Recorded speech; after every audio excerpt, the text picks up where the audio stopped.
Kevin Gordon here from Autosavant, coming to you from the 2013 Volkswagen Beetle Convertible.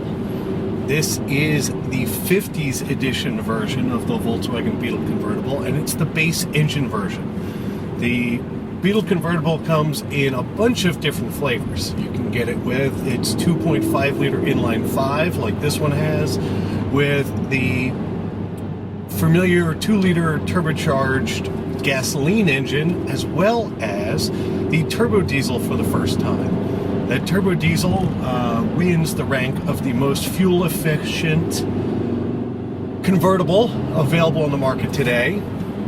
And we're in a pretty basic car, in all honesty. The 50s edition gets you a few special features. One, you can have it in any color you like, as long as that color's black.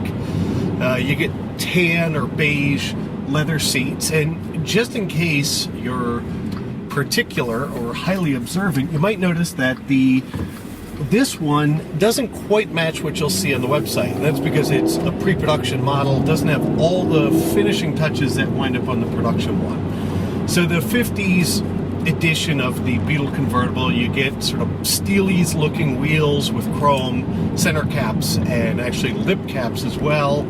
You get that beige leather interior, you get a beige top, and on the production ones you get chrome mirror covers as well as some special badging on the side. This car, as it's set up, comes in at $26,000, a few bucks over 26 grand. The basic, I think the least spec'd Beetle Convertible you can get comes in about 24 and a half. And, you know, this car's got leather, a few other creature comforts. It does have heated seats, but the real party trick of it is that folding roof, and we're going to do a separate video walking through some more of the steps of that. What I can tell you is if I drop down to 30 miles an hour here on the back road, and you push one button, while you're rolling around, the top will happily fold down sort of at cruising speeds, which is really nice. So it goes down in 9.5 seconds and comes up in 12.5. And the reason for the additional time on the way up is because of the fact that the automatic latches in the front have to spend some time to latch. Actually, if you leave your finger on it, puts all the windows back up, you're back good to go. We took a bunch of different drives in the new Beetle. Highway trips, back road stuff, sort of did everything you could want to do with it. Hell, even went and picked up a bounce house for my kids, which wasn't small and required a 220-mile round trip to some fun places. Roll through some of the pictures. The highlight probably is the fact that we went to a Walmart that has buggy parking for horse and buggies for the Amish that are in the area out in, at least as you move west in Pennsylvania. From a driving perspective, the new Beetle's a pleasant drive. You know, it doesn't really do anything all that special.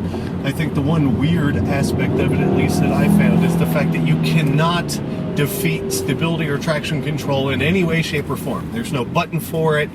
It doesn't seem to be a setting anywhere. It's always on. And as a result, you know, if you're pulling away like that, it's intervening. You know, it is one of those things, if I really want to sort of be fun with a front-wheel drive car that has as much torque as this one does, I'll turn off stability control just so that the nannies aren't kicking in. Well, they're always there in this. Powering this version of the Beetle Convertible is Volkswagen's 2.5 liter inline 5. And what's interesting about that is if you listen, it might be a little hard to hear, but if you know what you're listening for, you can definitely tell there's 5 cylinders up there. And the reason I see that is the older version of the Viper was sort of always given some gruff for sounding a bit like a tractor. Well, this car, actually, you cut off half of the bank from a Viper V10, you're left with, you know, 5 cylinders in a row.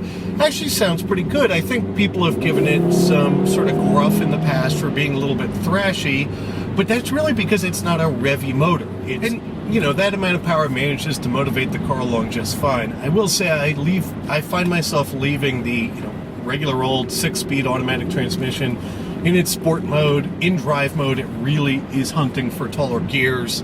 makes it pretty lethargic, but if you've watched one of our videos before, I think that's a pretty common trait, at least for me, in what I'm looking to get out of cars.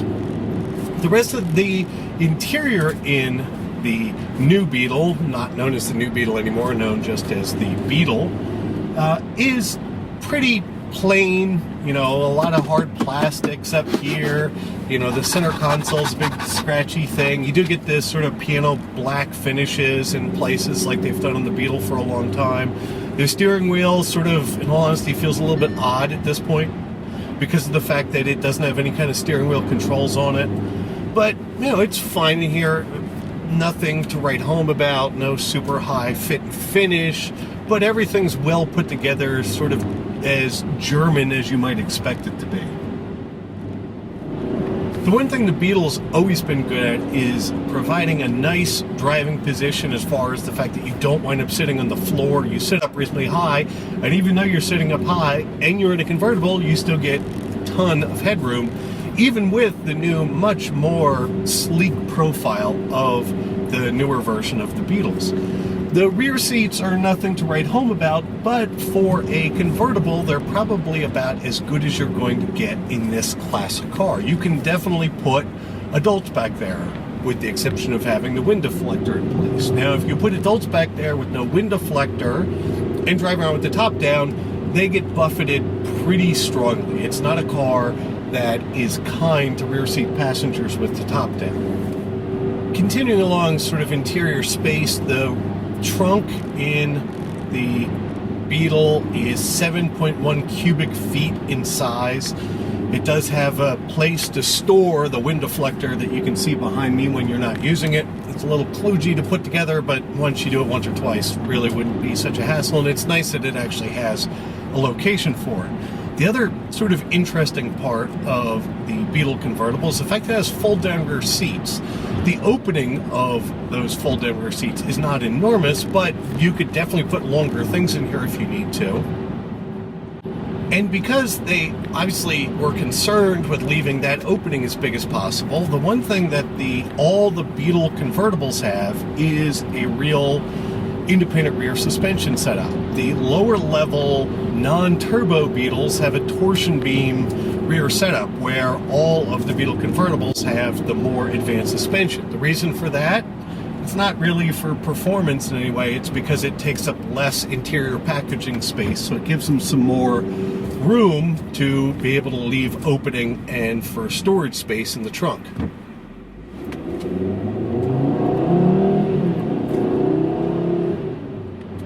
From a luxury's perspective, in the 50s style version of the Beetle Convertible, you don't get a ton of stuff. The Bluetooth works really well, actually, and it's a simple pairing process. There's a couple buttons up here. You don't deal with the stereo at all for the Bluetooth telephone stuff. The streaming audio works well. Actually, the stereo in this thing sounds quite good. It's, a 8-speaker setup. There's mid-ranges and tweeters, both front and rear.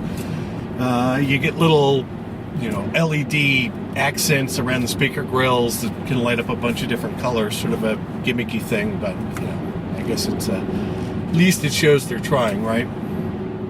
Beyond those few things, there isn't a ton going on. It doesn't have automatic headlights, doesn't have climate control, does have automatic power windows, it has power mirrors.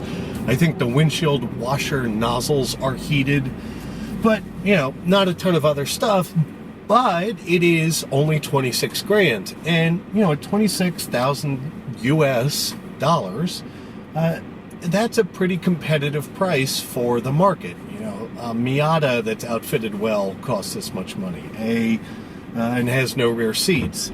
A Mini Cooper is basically the exact same price, and in this you get not quite the sporty dynamics that you get with the Mini, but you do get a lot more interior space, another cube of space in the trunk, and